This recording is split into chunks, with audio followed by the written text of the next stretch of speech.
Atención, desde el año 2002, han de saber ustedes, el día 10 de octubre se celebra el Día Mundial de la Salud Mental. Yo lo veo muy bien porque cada vez se habla más de ella, ya no es un tabú, ya no está nadie estigmatizado porque esté en situaciones las que fueren, y los que tratan, y las terapias, y las familias, todo esto hay que sacarlo a la luz, informar y sensibilizar. Bueno, hoy con motivo de este día queremos hablar también aquí de este tipo de temas de la salud mental, que como ustedes saben puede condicionar mucho y lo hace nuestra vida, nuestra propia vida. Absolutamente.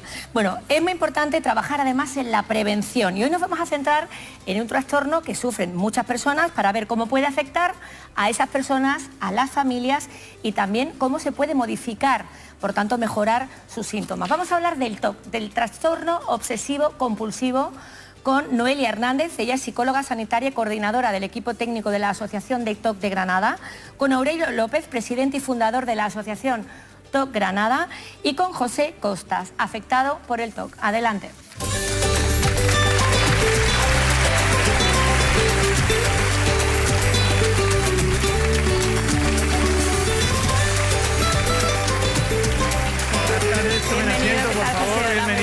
Bienvenida. Muy buenas, Aurelio. ¿Qué tal? Hola, Noelia, bienvenidos. Bueno, esto que yo quiero empezar diciendo, que la gente creerá, a ver si es que nos vamos a hablar de algo muy extraño que le pasa a uno de cada 100.000 millones de habitantes, que va. Cuando usted lo escuche verá cómo se siente identificado, bien usted o alguno de sus familiares o amigos está en esta situación o ha estado. Y si no, es muy probable que lo conozca de aquí en adelante o se fije más. Lo primero, bienvenidos, gracias por estar aquí esta tarde. El TOC, es más habitual de lo que pensamos, Noelia. Es algo que está más presente en la vida de la gente y muchas veces pasa desapercibido, porque yo creo que muchas personas dicen manías. Y ahí se engloban tantas cosas. ¿Qué es esto? Vamos a aclararlo a la gente. Lo primero de todo, el trastorno obsesivo compulsivo se llama así porque hay dos manifestaciones centrales, que son las obsesiones y las compulsiones. Pero claro, se habla de manías, pero las compulsiones en realidad es una conducta que la persona hace para eliminar el malestar que le genera ese contenido obsesivo. Las obsesiones, por tanto, son falsos mensajes que aparecen en la mente de la persona. A veces son pensamientos, pero otras veces son imágenes, impulsos, sensaciones que generan un gran malestar, aparecen de manera intrusiva, repetitiva, generando una culpa y un sufrimiento tremendo. Entonces, la persona la intenta rechazar a toda costa. Ellos son conscientes, la gran mayoría de las veces, de que esas ideas son exageradas. Que no es normal lo que están haciendo. Deberíamos poner ejemplos. Yo tengo aquí alguno y ya sé, he diagnosticado a Eva. Eva tiene esto. Porque mira, atiende Eva Ruiz. Lo de comprobar obsesivamente si has cerrado la puerta o has apagado la estufa, eso Eva, y no tiene estufa. Luego... Atención a ver si Eva me niega esto. Si niega esto me levanto y me voy y hace esto el programa sola. Venga, vale. Necesidad de tener las cosas ordenadas y simétricas. Absolutamente simétricas y ordenadas. Vale. Pero soy muy ordenada. Aquí Eva lo clava. Teme gritar obscenidades en público. Ella y sus hermanos son en público un escándalo. Por ejemplo, repetir en silencio una oración, una palabra o una frase, y atención, aquí eres tú, pero ¿cómo te lo voy a decir? Arreglar las conservas para que estén todas por la etiqueta puesta de frente. Por ejemplo, son ejemplos. Contar en ciertos patrones, lo hemos visto en alguna película, la persona que no quiere pisar rayas y que ya no sabe dónde va a poner y que se somete a saltos, a desequilibrios por no pisar una raya, una baldosa, un color, Estos son conductas. Pero una cosa es que te guste o quieras tenerlo, y otra cosa es que ya esa obsesión o esa compulsión te lleve a hacerte sentir mal. Exactamente. ¿Cuándo es preocupante, Noelia? ¿Cuándo hay que pedir ayuda? Cuando empieza a afectar a la vida de la persona en una o en diversas áreas. Normalmente empieza en un área y se extiende a otra área de la vida de la persona, generando un gran sufrimiento. Uno de los puntos claves es el sufrimiento que genera a la persona y a los que están a su alrededor. Hay conductas que se observan, pero hay otras que no se pueden observar. Igualmente está sufriendo la persona. Noelia, permíteme un segundo. Estamos viendo imágenes de las personas, por ejemplo, que creen que siempre tienen las manos sucias y que se las lavan hasta quemarse la piel. La gente que cree que ha contado mal el dinero y lo cuenta, y lo cuenta, y lo cuenta. Que esto a mucha gente le pasa en pequeña escala, pero por poner ejemplos. Perdón, Eva. Sí, no, yo decía que muchas veces este hecho puede ser hasta incapacitante. Totalmente. O sea, que no es que, una... por definir el TOC así de una manera muy rápida, sería el trastorno de la eterna duda y la necesidad de una certeza absoluta. Y esa certeza absoluta... Es maravilloso, como no has existe. descrito, sí, señor. Bueno, esto que puede parecer una cuestión casi baladí, que no tiene mucha trascendencia, que bueno, todo el mundo pasa por esto, bueno, puede tener consecuencias terribles, gravísimas y en algún momento irreparables. De eso nos puede hablar Aurelio, que es presidente de la Asociación TOC de Granada. ¿Por qué se montó la asociación, Aurelio? Hola, Juan. Bueno, vamos a ver. En el año 1986, teniendo mi hijo José Carlos, mi querido hijo, 6 o 7 añitos, empecé a observar ciertos patrones, como por ejemplo pulsar el timbre con 3 dedos en vez de con 1, iba andando y continuamente se miraba la suela de los zapatos, cosas que al principio no le, claro, como tú no conoces la enfermedad del TOC, dices, estos son manías, te lo tomas como casi un poquito a risa, ¿no? Pero poco a poco aquello va tomando volumen a otras áreas, a otras compulsiones, hasta que empieza a llevarlo al psicólogo, desde 1986. No es hasta el 2001 cuando me dicen, después de muchos psicólogos en Granada y en otros puntos cercanos, su hijo tiene un trastorno obsesivo compulsivo grave. A partir de ahí, y viendo que la cosa va tomando una gravedad grande, y también quiero decir que mi hijo, como consecuencia del TOC, alguien le asesoró mal y le dijo, tómate alguna raya de coca y tal, y esto te alivia. Al principio lo aliviaba, pero luego fue otra enfermedad también igual de grave. Pues bueno, a partir del 2001 empezamos a viajar Madrid, Barcelona, buscando psicólogos, psiquiatras, clínicas, centros psiquiátricos, y así pasamos 12 años, de 2001 a 2012, en una soledad absoluta. No podíamos conocer ningún otro afectado de TOC, porque decían que la ley de protección de datos impedían que conociéramos a otras personas, no había asociaciones, o si había alguna no tenía casi actividad.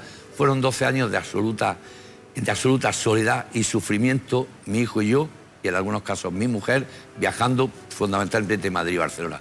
Hasta que en el año 2012 mi querido hijo pierde toda esperanza y decide ir marcharse, ¿no? A partir de ahí yo me quedo muerto en vida.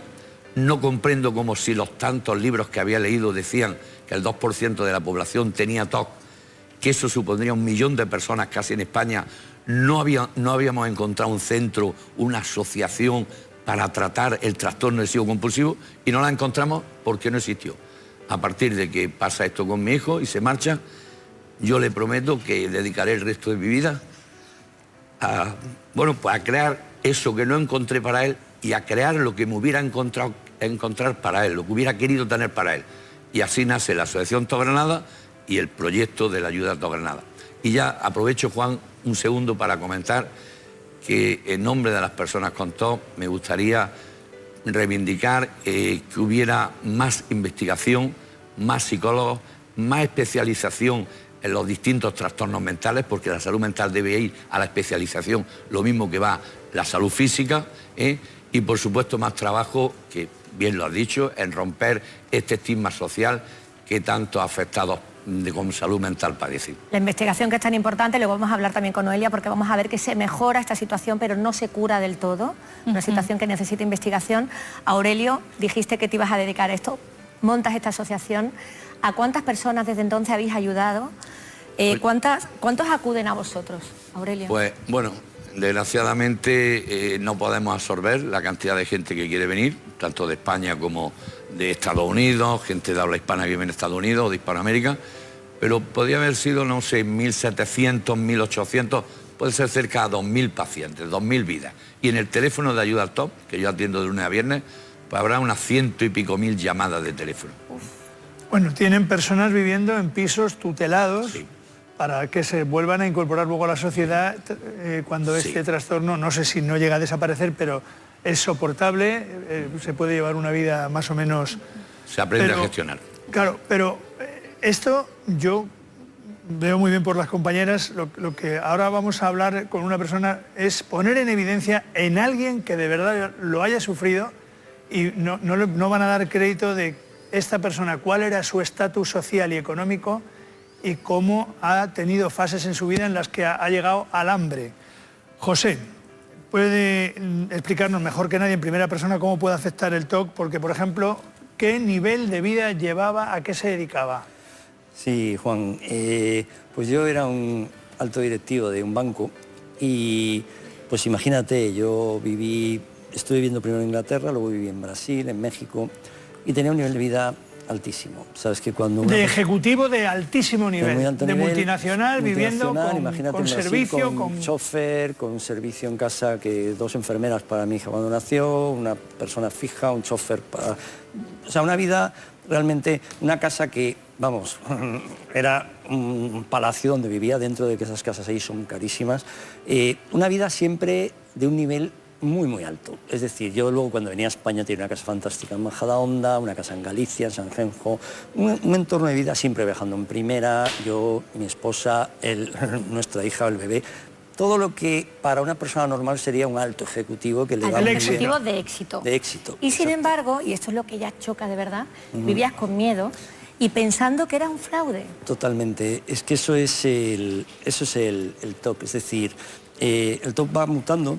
Yo de pequeño era otro tipo de TOC, era un TOC más de otro estilo, pero el TOC va cambiando. Digamos que esto ya lo sentías de pequeño, desde ¿no? pequeño. O sea, El TOC es algo que a veces aparece más tarde, pero yo ya lo tenía desde niño. Fue cambiando, de niño era un TOC más mágico supersticioso, luego un TOC religioso, y ya de un poco más adulto se me cambió a un TOC de duda absoluta.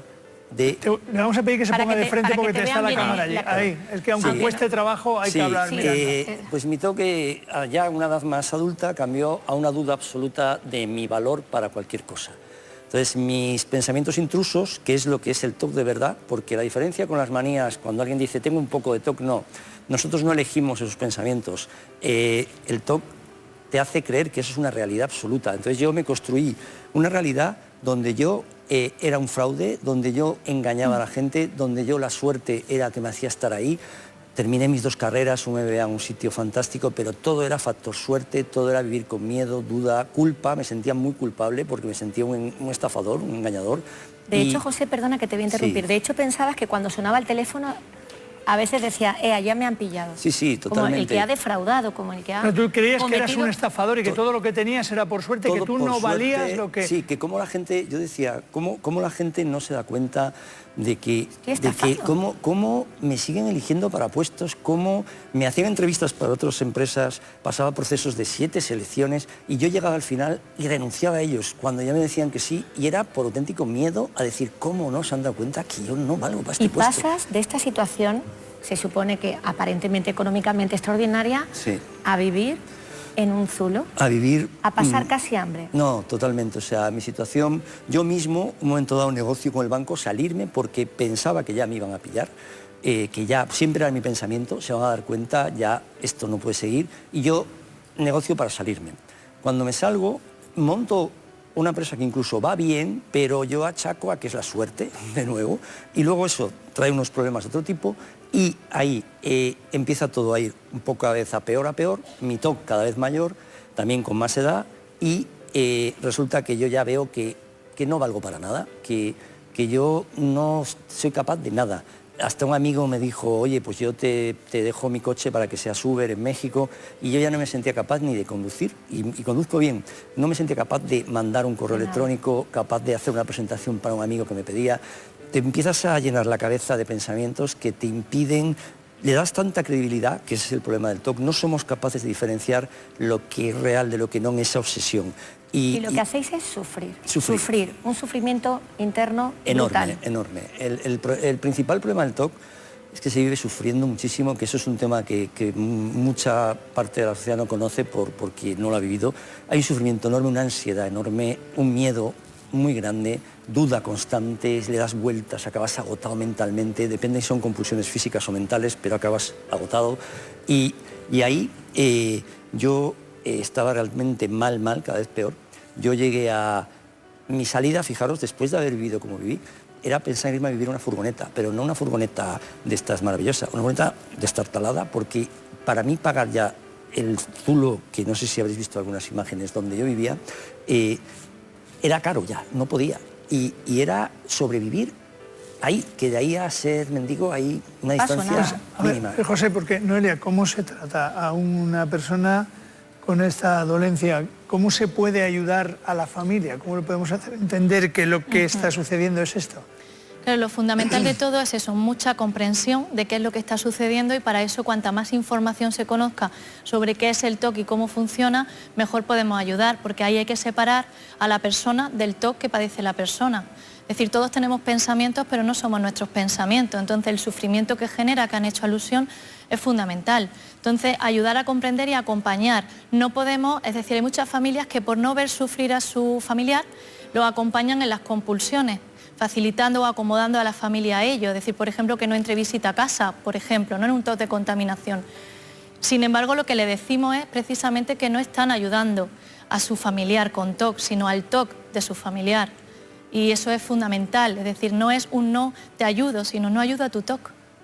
Y de una manera progresiva, a través de toda esa comprensión y ese acompañamiento diario, se va cambiando la forma en que se responde a esas ideas intrusivas del trastorno. Hay que hacerles entender que esto no lo hacen de manera voluntaria. Efectivamente. Que esto lo hacen porque es que no pueden evitarlo. Sí, claro. Sí, y el ejemplo que decíamos de que la familia debería implicarse, hay gente que se obsesiona con que, por ejemplo, las camisas estén con un color ordenada y si no están ya se ponen nerviosas tal, Sí. y llega la familia y ordena las camisas para que él no se altere. Exacto, exacto. Entonces, claro, no me está generando ansiedad, pero sin embargo le estoy dando más credibilidad a ese pensamiento de que tengo que hacer algo para que no ocurra eso que tanto temo. Que no juzguen, Ya que que no critiquen y que busquen ayuda. Totalmente. Y teniendo aquí a José, ¿cómo pediste ayuda? ¿Cómo te trataste y cómo estás a día de hoy, José? Pues mira, te podría decir que para mí hubo un milagro porque yo estaba realmente mal. Yo estaba ya en un camino, llegué a pensar en situaciones muy drásticas porque tengo unos hijos pequeños y una hija un poco más mayor, pero con pensamientos muy negativos. Y en ese momento se me cruzó, por fortuna, un vídeo de la Asociación TOC Granada que fue como un despertar. Yo había estado buscando tratamiento y no encontraba qué tenía. Nunca me habían diagnosticado de esto. A mí me diagnosticaron a los 53 años y para mí fue como una esperanza. Empecé a ver el vídeo y dije, anda, pues es que esto me suena y esto me suena y esto me suena. Y ahí ya contacté y fue como para mí volver a nacer en el sentido de decir, por fin parece que... Porque uno sabe que no está bien, pero no encuentra, es el problema, porque nosotros en el TOC le damos vueltas, buscamos, le damos vueltas, y ahí, a partir de todo, fue una maravilla. Un tiempo de espera, porque la asociación tiene una gran lista de espera, pero cuando llegué a la asociación, pues el cariño que recibí, la terapia intensiva, que es fundamental, yo tenía 3 terapeutas, luego una 4ª terapeuta, fue muy intensivo, un trabajo muy fuerte, muy duro, pero vamos, yo soy otra persona, o sea, yo... Es que ahora mismo puedo deciros que es como volver a nacer. Mi forma de gestionar el TOC me permite ser funcional, vivir, tener un proyecto de trabajo, de empresa. ¿Disfrutar? Disfrutar, volver a vivir realmente. Volver a vivir. Aurelio, ¿alguien estará viendo esto y cree que pueda tener ese tipo de dolencia? ¿A dónde tiene que dirigirse? ¿Qué tiene que hacer?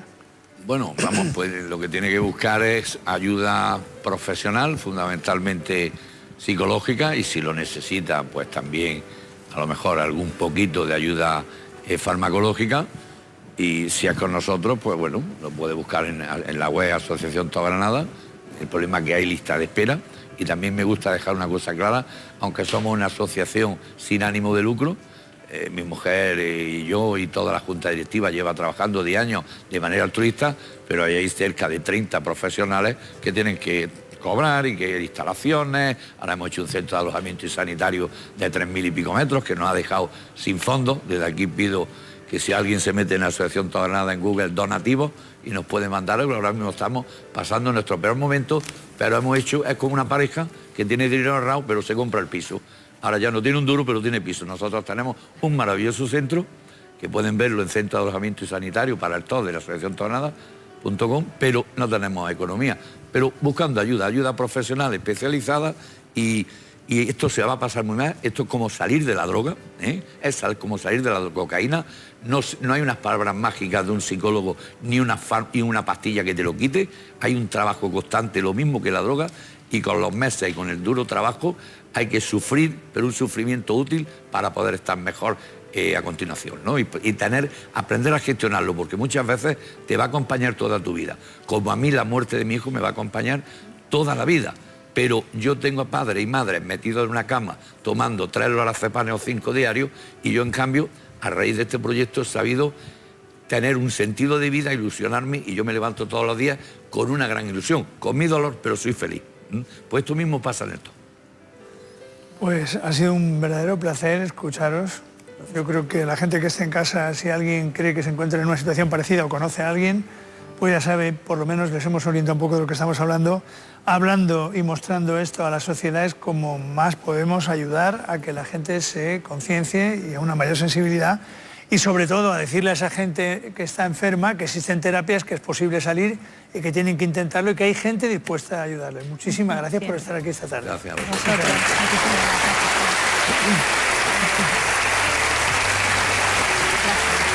Nos vamos para allá, ¿no? Gracias, Noelia. Gracias, Gracias, hasta luego. Aurelio. Hasta luego.